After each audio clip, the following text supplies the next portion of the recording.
Good afternoon. It's 14 minutes past 1 from our studios here at about 88.9 FM. And welcome to another edition of Pains, Love and Family. So, probably you're tuning into the dial for the first time. At this time, you don't know what we do during this time. It's a program designed basically for families all over the world, wherever you may be listening to us from. Moninkanola, Ogidan is my name. Oladimeji is unavoidably absent. Don't worry. It's not a full house, but it's going to be as enlightening as possible because I have people who have been attending to families for more than a decade, yeah? So I will be introducing them in just a moment. But let me quickly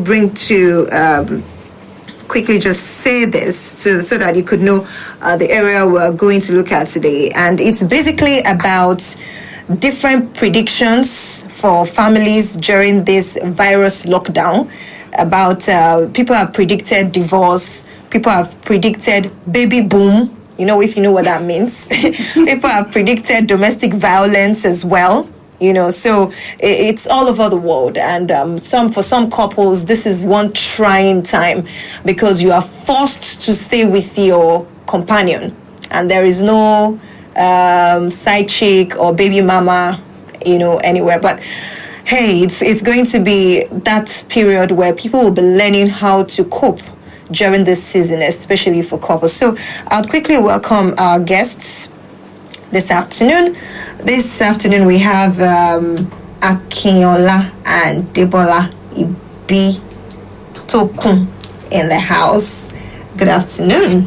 It's good to be with you. And it's amazing that both of them have been attending to families for, I want to be precise about the number of years, 12, 15? Okay, I should turn to him. How many years now? More than 2 decades. Are you for real? Real. More than 2 decades? Yeah. Attending to families. Okay, basically, is it just couples or you go beyond couples and attend to single ladies or single men or children and family, the entirety of family? We go wholly. Everything that has to do with the family. Because we believe so much that that's the microcosm of the society, that when the family is correct, the society is correct, the country is correct. And that almost everything you see in the larger house called the society is the offshoot of the family. Okay, so we are we want to touch every member of the family. Okay, so you know that it's not anything. It's not going to be that people. These are people talking what they don't know. It's what they've seen over the years, like you heard, decades now. So if you know what that means, that's over 20 years. And it's amazing that this period, while for those who have children, it's a tougher time. For those who have it's just the husband and the wife, it's also very tough. Maybe not as tough, but let's get to the nitty-gritty of it. I think I want to begin with the woman, because sometimes there are a lot of realities surrounding marriage itself that when you're talking or describing it, the man may not understand. But talking from the woman's perspective, I think to reach out to a lot of women out there would be treating the real thing. So I came across this word in the course of this lockdown. I came across this word. It's called cabin fever. And and for a lot of people, wow. I've heard a lot of people say they feel that they are going through cabin fever at the moment. And I had to go and check that what is this cabin fever, and I saw that. I hope there will be cabin doctors. I saw that it has to do with irritability. Yeah. And similar symptoms resulting from long confinement or isolation indoors. Okay. I think it happens around the winter, but this one now, there's no winter, but what we have now is even more than winter. So people are forced indoors, and a lot of them say that they are going through cabin fever. They cannot cope. They don't know how to survive, and makes me want to ask, first of all, the mood of a woman, especially a married woman, who finds a job or a career as an escape route out of family pressure is it connected? Can you connect it to a fever that comes during this period? Just comes and, you know, could go away when the lockdown is over? Or do you think it's just a mood swing, or it's something that could lead to depression and probably later on just, you know, knock the woman off? Thank you, my dear. Cabin fever, it's like you like you said, you are stuck with somebody, and you really don't know what to do. I want to say here that women should get time, make up their mind to, it may be tough, enjoy this time. You know, your job has given you the opportunity to go out, have varieties and all that. But now it's like you are where God wants you to be. Nurture your husband, nurture your children. Just be there in whole for your family. And because over time, we have had the opportunity to go out and do one or two things, it is now like it is forced down on you to do the real thing. And like I normally tell myself, I will draw a curriculum. I will draw a timetable. Make sure I enjoy myself. Does it work? In that season. Does it work? Well, it's a condition. It's what you tell your mind, what you tell yourself. Like looking through some of the tough times that we have seen married people go through now. And if you make up your mind to do the best, then you can get the best. But sometimes people say that your best may not be enough. When you are stuck with somebody day and night, flashback to when you were courting, when you had the good times. Yeah, but you were not staying together in the house. Yes, I know you were not staying there together, but now you have stayed together probably for 3 months, 6 months, a year. But this is reality. You are one-on-one with somebody you are going to spend the rest of your life with. For if this is just a play of what after your retirement will be. So what do you think you're going to do? Like you're having a mini retirement. Yes, but this time you have children all around, and the duty and all you have to do is just on you. So I believe the woman can work out things with the help of her husband to do some things and get out of the fever. When you have fever, what do? You see a doctor and he will prescribe something. So now you are your doctor. Your husband too is there. The two of you should be friendly enough to walk through this period. But when you don't have friends and couple, that is when you have serious issues and problems. Become irritable, your clothes is smelling, your body is irritating me, and all that stuff. Because before you are out in the morning, you are not seeing all those things. But now you are there, and it is time for you to fix some things so that you get better.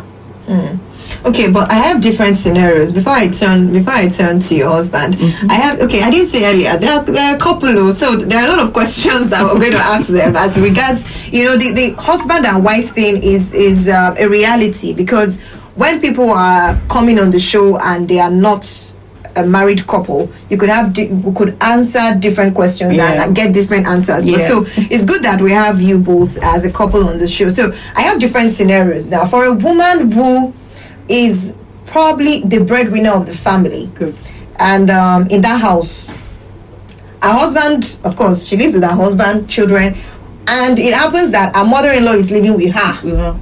And her sister-in-law is living with her. And now she's forced to stay at home with her sister-in-law, her mother-in-law, her husband, and the children. And it now happens that she's not liked by her mother-in-law and sister-in-law. What do you think she should do this period? Because her job is always like the escape route for her. But now there's no job, there's nowhere to run to. You have to be indoors. You have to be indoors. That's a serious thing. But there is nothing impossible. There's nothing impossible. We tell couples to be friends. Even can you be friends? Can you couples that have been friends before? It may be easy. But couples now that they are not, you are forced to stay together. Is this a time to start learning how to be friends? It's a time to work on the relationship. Okay. It's a time to try and fix things where you have been running away before. This is reality. Your mom is here, your sister is here, and I'm the one going out always, we're going to definitely have frictions. Can we talk about this so that the friction will not be too much on me and I wouldn't be the one? But you see, many of us run away from reality and we don't communicate. You don't talk one-on-one and say the real thing in a situation. You just believe that it will pass. And then you begin to put up attitudes that is not necessary. If you have taken time to speak with your husband, for the woman, this thing is going to really give me some tough time. I think you need to shield me here. You need to. So it's the responsibility of the husband. Yes, to speak with his people, especially his mom, because mothers have a way of getting things over, and it's even the time for the mom to see the way the wife treats the husband. So this is the way she's been doing. After all, you to go and get something to do. It is the man that should put up the boldness and explain things to his mom. So that, because as long as the wife keeps talking to the mother, because the mom may not have seen the real and good part of the girl, here it will be like, your wife is the one working, right? She has used your head. You are not doing anything. But she may not really know the nitty-gritty of how they came about what is happening.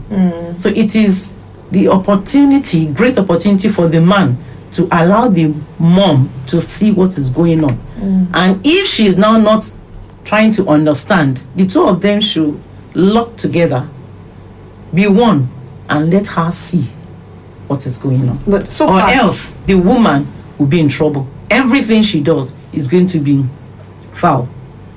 Yes, want to say? Yeah, I wanted to say that I'm still going to turn to you, but I wanted to say that so far, do you advise people to accommodate their in-laws, like stay, live with them? No, I don't. Okay. Personal, and then reality of life. When you are together with your wife and that is, the two of you should take time to bond.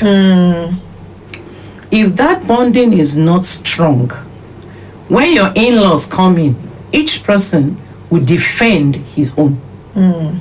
But if the two of you are so much together and life plays back to our in-laws that they have to come and live with us, they should meet us tight together, so that their advice will just be an advice, not that we are coming here to rule. But if this couple do not do that, they have 78 or let me say 98% grace to break up. Because once this says this other says this, so it is not a good counsel for in-laws to come and stay. But where life plays on you and you don't have the choice, you bring them in and allow them to know their boundaries. Many Nigerians don't do that. You give them, you tell them, when my wife is cooking and she wants you with her, just as an example, please be there. It's the man that will give the instruction. Yes, that's what I'm saying. It is the man that will give the instruction. And if the woman also is good with words and good with people, she'll have a way to tactically bring them together to herself so that they work together. And when the in-laws are there, she should also make them her friends if they are not yet friends, and if they are not the tough and abusive type. Okay. All right. So let me turn to your husband now. I know that you've been dealing with couples over the years, and you've been able to see some of the realities that couples face even before now. Yeah. Because for couples, like she was saying, that for couples who've been friends before, this time could be a time to bond more. But for couples who have not had the opportunity to be friends, after courting, the moment some people get into marriage, the reality of life sets in, and children, and there's a lot of distraction, and then they just lose the bond. How do you think couples should begin to identify, using this period as an example, apart from the cabin fever thing? Because some people will not be able to, they may not even be able to point out that this is the way I am feeling at this season. You may not be able to tell, but what are those things you need to look out for to as signs that your marriage may be heading for the rocks? Yeah, it's very painful, really. Just like your program states, pains and all that. Pains, love, and family. Yeah. it's painful for me to discover, and that's a sincere discovery, that some people are in agony right now because situations had happened to them and they have to be together, eyeball to eyeball, companionship by force, as if they did not enter the marriage sincerely.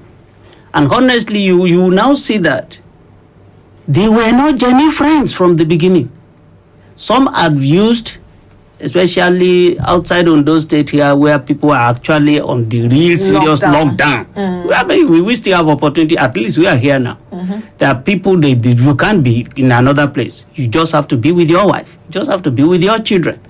And those who have used career as escape from the real issue, the reality, now they are forced to now face the thing they've been escaping from. Really, I want to say that there are two categories of people here, sincerely. Those who have a lot of things to settle, who should use this time to settle it. Because those who have been escaping, this is the time now to settle issues, where there should be a sense of forgiveness, where there is a sense of let us reconstruct this marriage and let us face the reality. Are we still together? Are we still my wife?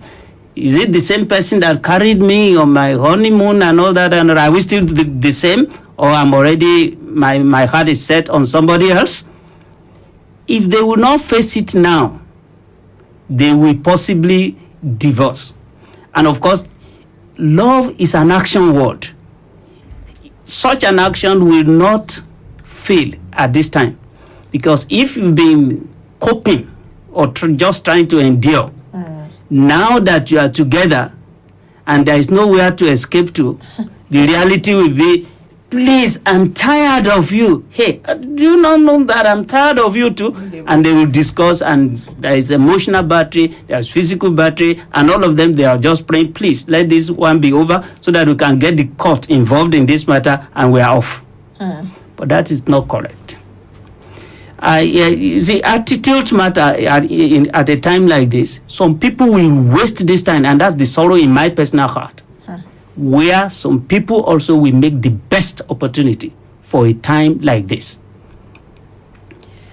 I don't think somebody that is proactive should be so disappointed for this particular time. But many people that are just reacting, of course they will fail. And this is the time to fail. But like we are talking, I have quite a number of things that I should ask such people to do, if time permits. Yeah, sure. We can't just talk about the problems without the solution. Yeah. Okay. So, but I also find, like I was creating some scenarios to her. There's other scenarios of, I don't want to call them perfectionists. Some of them say they are perfectionists. They are not available. They are just lying.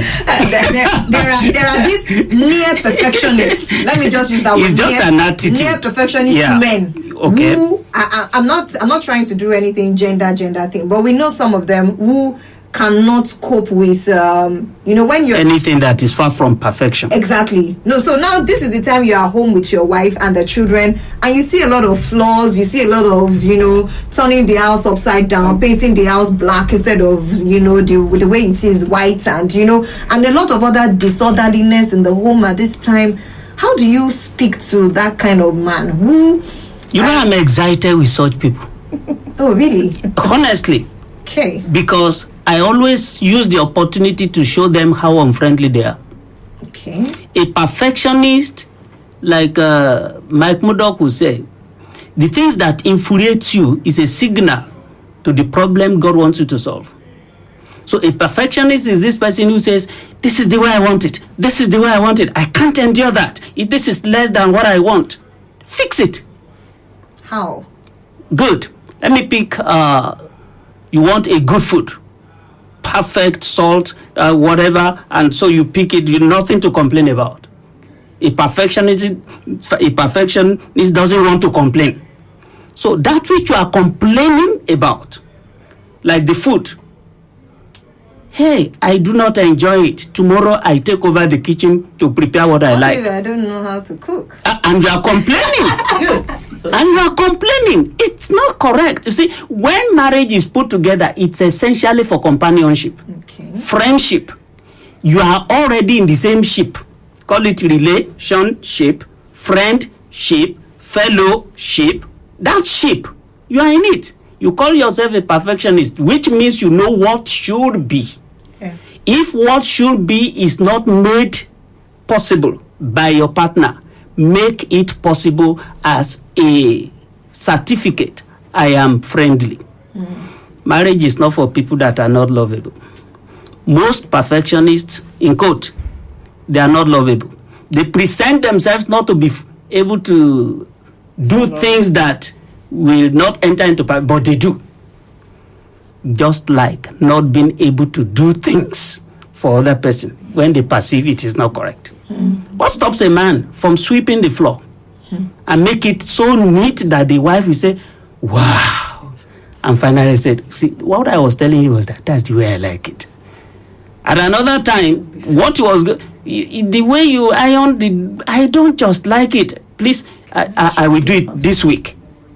You see, when a perfectionist becomes a friendly perfectionist, the whole marriage moves forward. But if he's a complaining or complainant perfectionist, everything will crumble. Because people go to where they are celebrated, not where they are tolerated. How does that woman cope during that period? During the period, if he's complaining, say something. If he's complaining, if he's complaining, he can't cope. I'm not trying to think that everybody will just be okay this time. No, some are not lovable, and that's why I said that you gravitate to where you are celebrated. A perfectionist is not celebrating you because he keeps showing you things you did not do. You want to escape.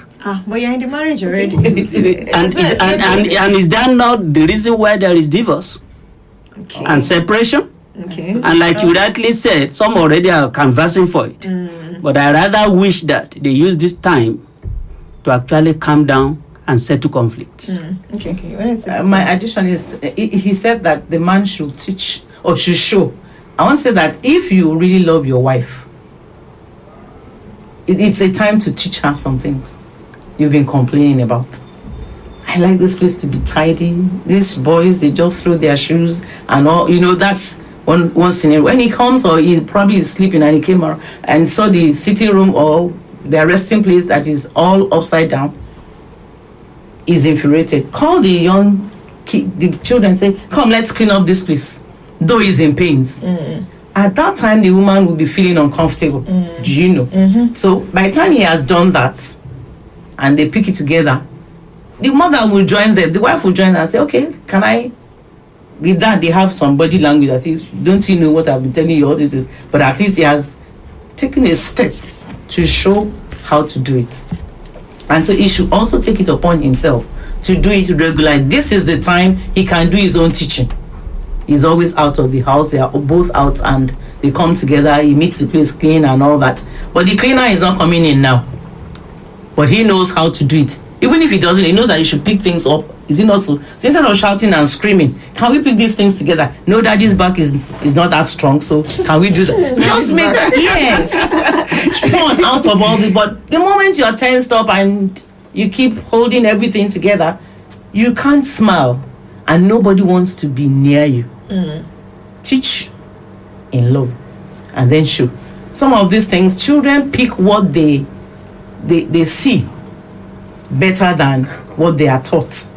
They catch it and so they do it. Do you know my burden, really? Do I know your burden? Okay. My burden today is that the world is changing and people are refusing to change.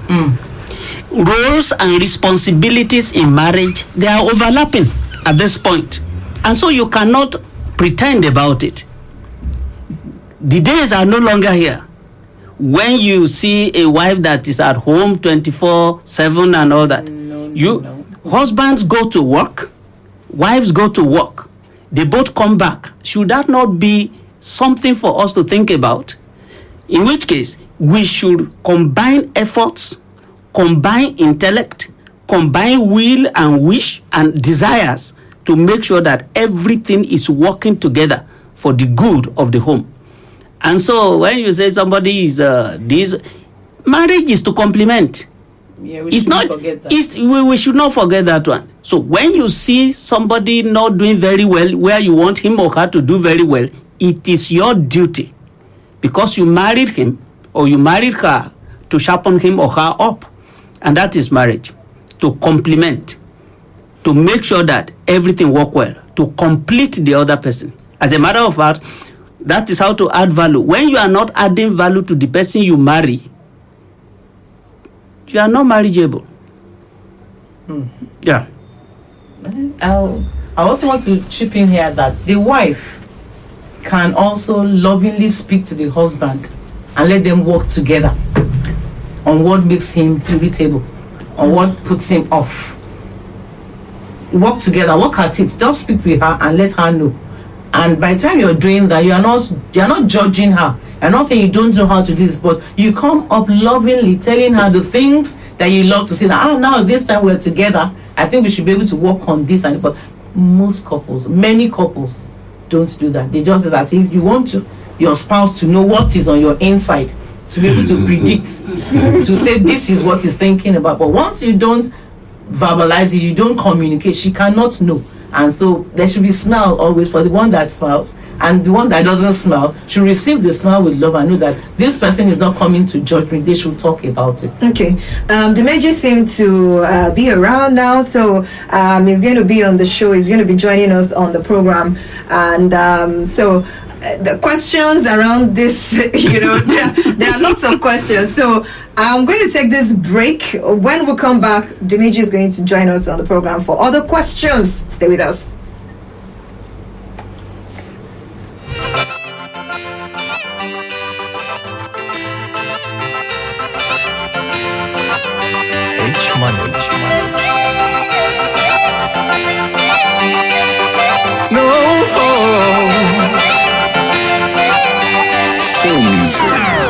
The other Friday, I never knew I'll meet her on my way. Returning from a party birthday.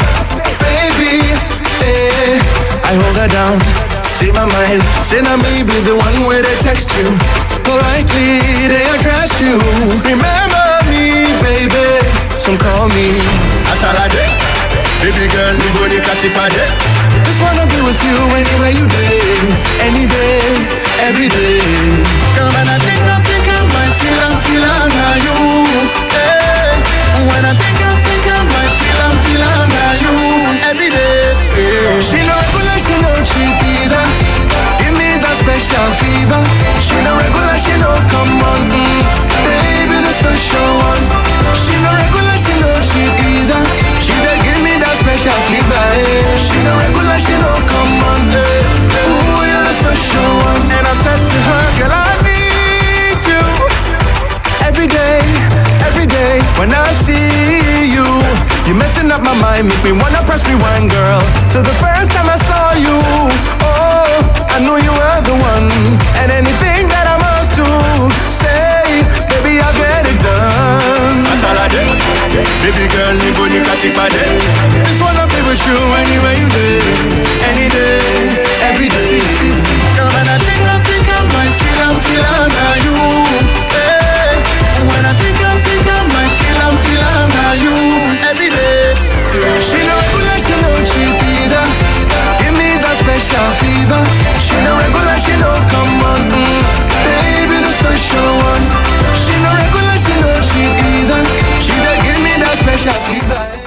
I said Oladimeji is going to join us when we come back from the music break. So Oladimeji is here and he's obviously been listening. And for those who know Oladimeji, when he listens to some things, he just feels uncomfortable wherever he's there. What exactly is happening in the studio? So I'm still very comfortable now. But I know you have a lot of questions. Well, he said something that responsibilities overlap now. Yeah, and that's to be shared. That is true, to some extent. But I personally believe that in a marriage or in a home, there are some things that you do. Like, I could wake up and want to do the dishes without anybody telling me. Sure. I could wake up and want to, do the cooking on some days without anybody asking me to. Where I have problem with is when it becomes like some sort of ritual, like formal, where people now say, "Oh, my wife now tells me, why don't you help with the cooking once in a while?"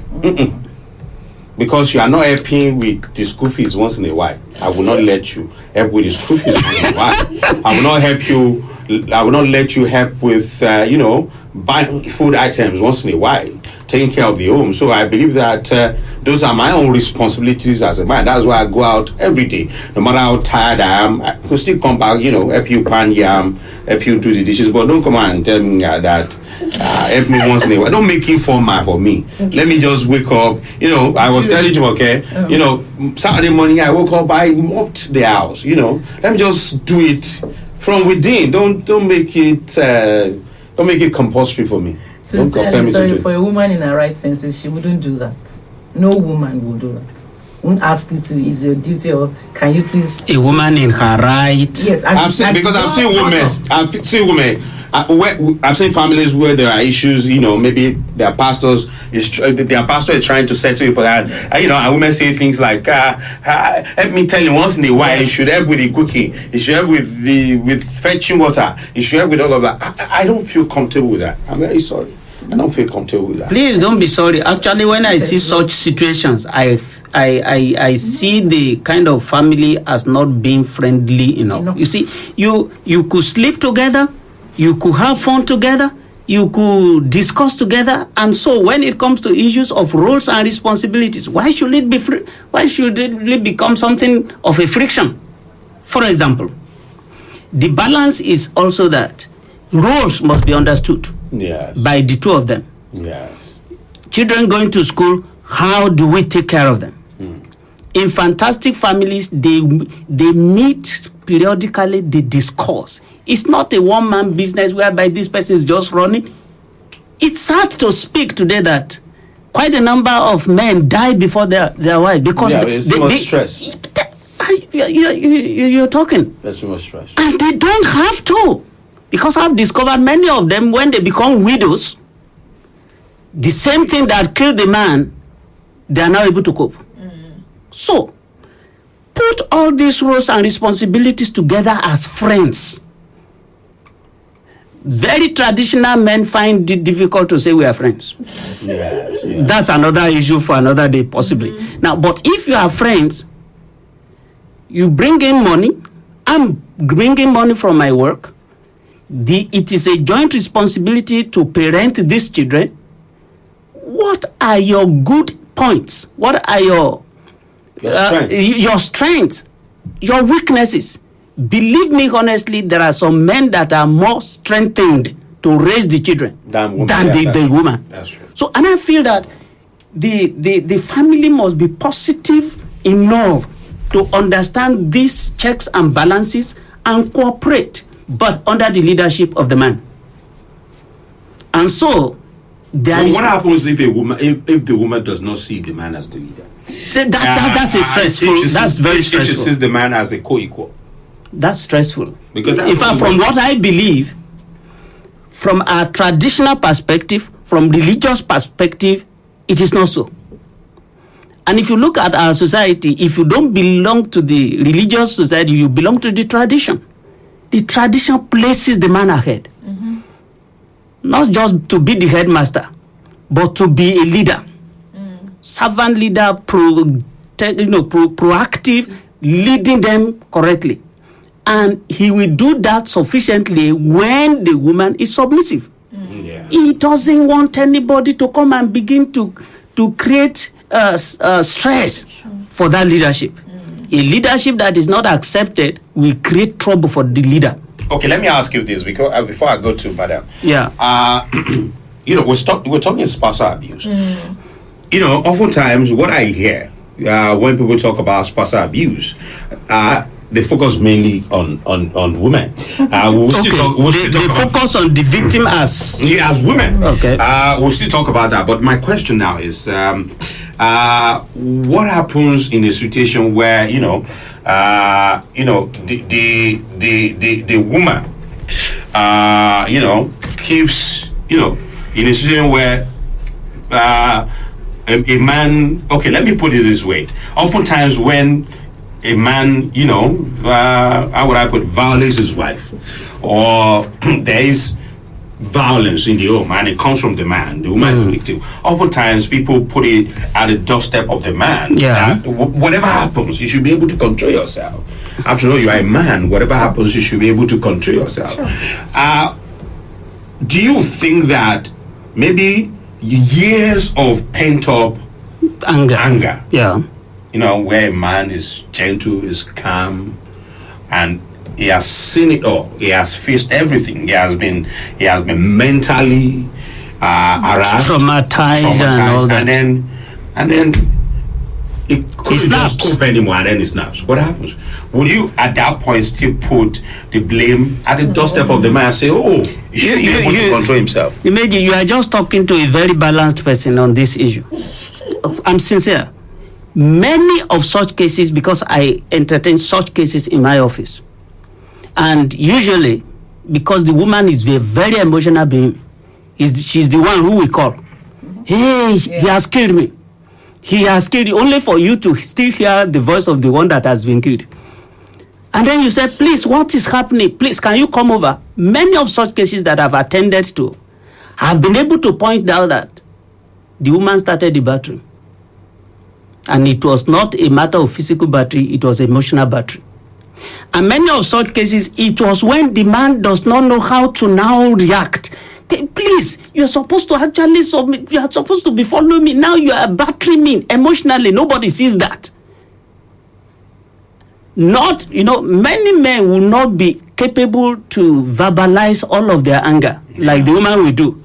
And cry on top of it to to make sure that people don't know the real truth.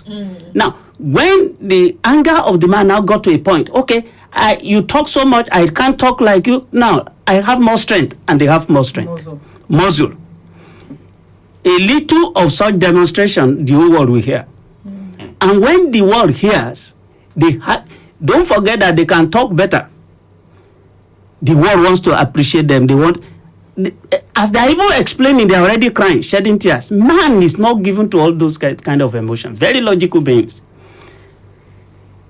Anybody who will listen to domestic violence issue should be balanced enough to know how it started. And you will know that most of the men are not mad people now. You cannot be abusing somebody and you say you don't want to see any reaction. Somebody is going out in the morning and say that's the way. Go and see the way other men are doing in their homes. You are killing him already, yet without any battery. But a very serious one, emotion.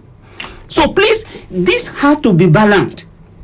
And I want to beg men, you bottle up so much, and that's why the society seems to be, putting you at a disadvantage when issues like this come up. A man that got to a level of physical battery on the wife, it's not just one day. It's been going on bit by bit. Nobody to share with. A woman will share. Men will not share. I'm the man. As if being macho is helping. Some of them were like that macho, they bottle up. The day of anger, they will overbeat. And sincerely, it's because they have been so macho about it that they overbeat. Some of them eventually killed. You see these things in the newspapers. Okay, let me quickly ask you, because of those who are unmarried, who are still dating, people say there are signs to, that women can look out for. This Dimeji is like my friend from today.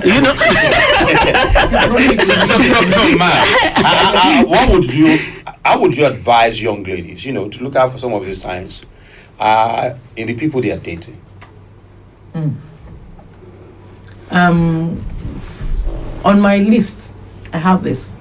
Once you fear your partner, your friend in a relationship, and somehow it's like you are treading on eggshells on some issues, I think it's better you look out. You're talking and he gets angry and over emotional about some things and is shaking and say, if not, then I think you should look out. And then calm him down when he's in his senses. Why are you behaving like everything about it is shaking? You see, when I can beat, it's just because At times, even in that relationship, it may not use physical battery. It may verbal. Yeah, that's another thing. Yes, a lot. Some men don't never hit you. And then you now begin to feel like you're nobody. Yeah, you lose your self-worth and all that. Once you begin to feel that in a relationship, I think we call it red flag. You should just withdraw and rethink on what is going on. What would you just say? Sorry, Moni. What would you say to people? Say, "Oh, love will pull through."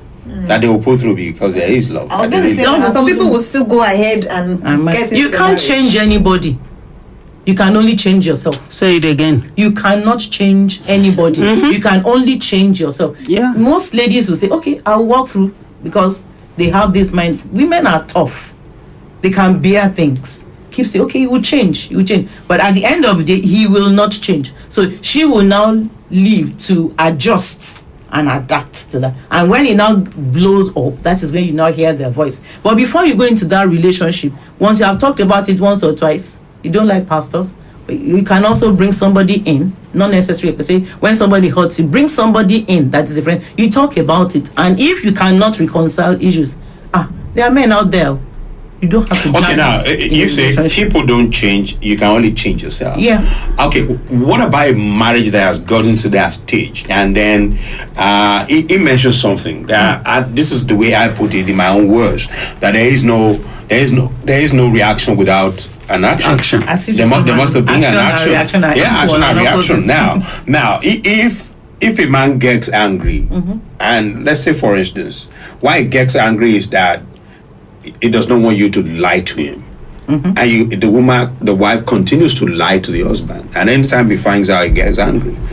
Now, if the woman, by changing herself, by becoming honest, by trying to become truthful, can I take care of the problem? The anger in the man? Yes, it can. Yeah. It can. And I say it will. Because anger doesn't just happen. It has a cause. When we actually teach people, be healthy with the way you handle your anger. How do I mean? When you are angry, you that is angry, you know. One of the most healthy way to handle is to agree. Hey, Akin, I'm angry now. If you don't agree you are angry, you can't handle it. Emotions denied is not handled.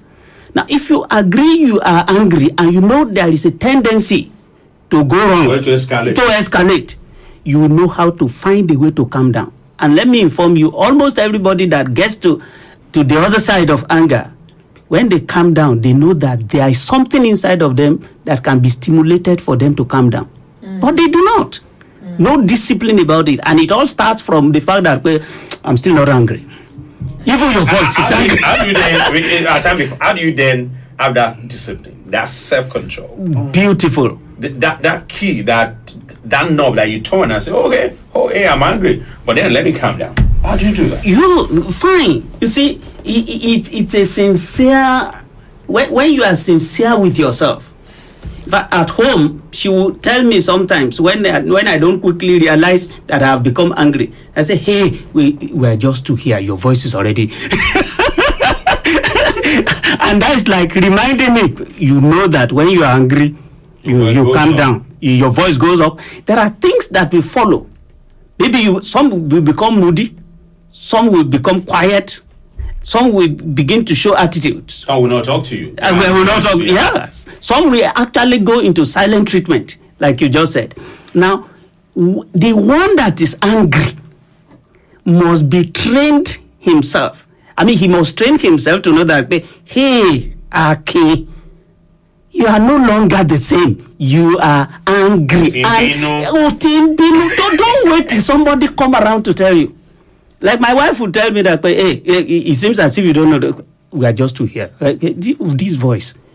But our approach, the way she says it, yes. Does it also matter? It matters. When you're angry, it because matters. I think that also matters. She says it in a way that I know that I'm not animalistic. She says it in a way that is friendly. Oh, that one is what that could escalate it. That will just stir up more anger. And you see, just like a water that is being boiled, it gets to a boiling point. If you don't handle it, you reach that boiling point, you are like a madman. have to go. Really have to go. Honestly. Time is fast spent. All right. Oh my goodness. We probably need to do this again because we know that this season. Maybe next week. Maybe next week. Maybe I don't next know. week. It will depend on their time schedule because we cannot just. But we will do this again certainly because we've not even been able to talk about some of the solutions. Yeah, when you didn't bring the major on time. It's not. I was in a meeting. It's not me. It's all right. Thank you very much. All right. And Debola Ibitokun, thank you so much for coming on the program. Next week, Friday, God willing, the program will return. My name is Moninkanola, Ogidan. Do have a beautiful weekend. My name is Ogidan. Yes, good afternoon.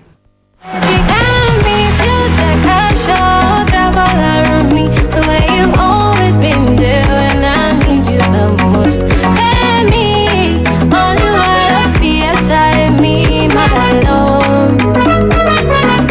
You are like you got me till check out show, grab all around me. The way you've always been there when I need you the most.